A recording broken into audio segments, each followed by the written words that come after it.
All right, so I just finished working out, and I always loosen up with some neck and shoulder exercises, so I thought I'd throw these on camera.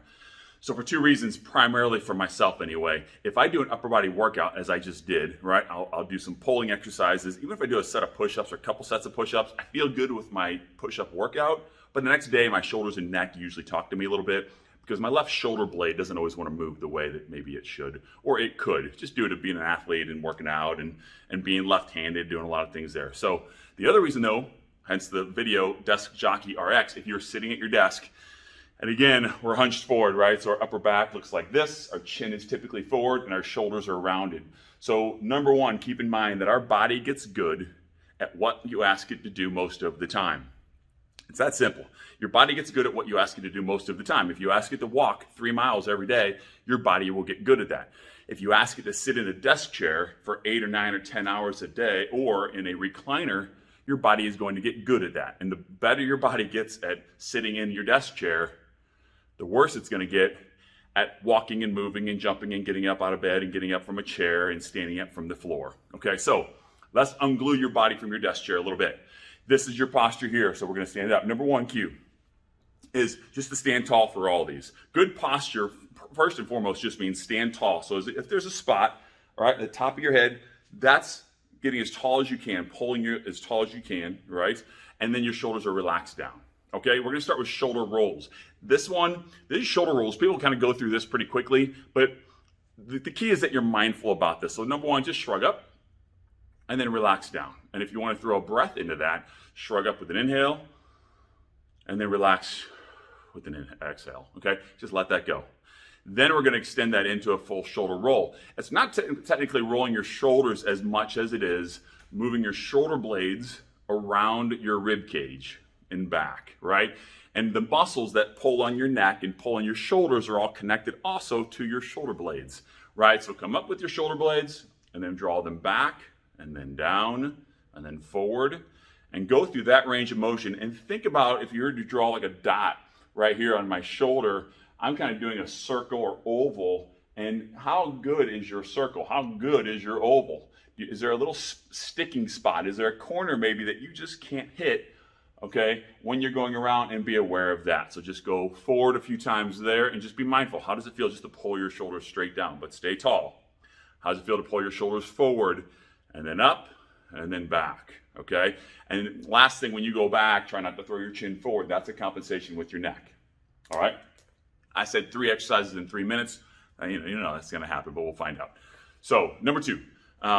Is your rotations. We did this the other day. I'm just going to do one arm so you can see it on video. I usually start by my side, typically with the client or patient. I'm going to stay here and just rotate. You can start rotating your hand, and then your elbow, and then your shoulder. And just go there first. And I kind of go here just to be aware that my posture is good, my chest is up but relaxed, and my head is tall.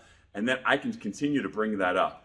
If I want to bring my neck into it, because of the nerves that innervate and connect up and down my hand, think about like your ulnar nerve, your funny bone that connects to your pinky.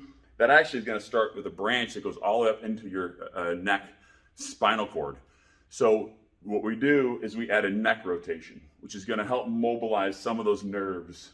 Okay, a little bit of stretch to those nerves, a little bit of flossing to those nerves. Think about flossing your teeth. Your nerves floss in between various structures in the body. And then you can continue to go up. If you reach high, if you do anything overhead, if you're playing volleyball, if you're just reaching up on top of the refrigerator to grab something, you want to be able to reach high there. So I can continue to look up, and then I can look down. Look up, and look down. And I can add both sides into this. So I can go here, and I can add the other arm, getting as long as I can from fingertip to fingertip as I go through that. So again, start at your sides. Make sure that's feeling good. And do not go into a range of motion where you say to yourself, well, that hurts, but it feels good. Like, oh yeah, that hurts, but it feels good, right? I hear that all the time. If it hurts, your pain is your body's telling you, something's off. Pain is usually layers upon layers of dysfunction finally coming to the surface. But your body is so intelligently designed that it's going to say, hey, that hurts. I'm going to keep that stiff and keep that restricted so you don't go to that range of motion. You got to ease into these moves. Take it easy. Okay, so your body doesn't get reactive. Otherwise, it's going to get reactive and stiffen up and tighten up that spot even more. Okay? So we did some mindful rolls. We did your reach and rotate. The last one as a chin tuck. Now we do chin tucks a lot, and this is, you can do, 5, 8 times a day, 10 times a day. Just to tuck back and then relax again. Tuck back. Now again, we're typically forward and we're looking down at our phone or our computer or whatever the case. So to unglue that, we're going to do this 2 ways. Chin tuck and extend up. So chin tuck, extend up. And then we can also chin tuck and extend, and then we can tilt to one side. Okay? So chin tuck, extend, and then tilt to one side. Okay? To add to that, we can use a towel, which delivers a little bit of distraction to those segments of your neck that get a little tight. All right, so I can pull straight ahead or just a little bit up. All right, so I'm going to pull kind of towards my nose. So I'm going to pull towards my nose. Okay, tuck my chin, and then look up. Tuck my chin, and look up. Okay, and I can hit different segments. Right, every joint. We talk about our knee joint and our elbow joint. Every vertebrae, every articulation of every vertebrae or disc in your spine, from the back of your skull all the way down to your tailbone, is a potential joint that can get tight or caught or a little stiff. So you can try different spots and see if you get relief in different spots along your neck. Gently pull up a little bit there. And then you can also put that tilt in. So tuck your chin, look up, and then tilt. Tuck your chin, look up, and try the other way. Okay, there's your 3 in 3 minutes. That was so not 3 minutes. I dropped my pen. So check those 3 out. You can do those, a couple times a day. Do it with your morning snack, do it with your lunch, and do it with your PM snack. 3 times a day would be great if you're a desk jockey. Anytime during the day. Let me know how that feels, and I'll see you next time.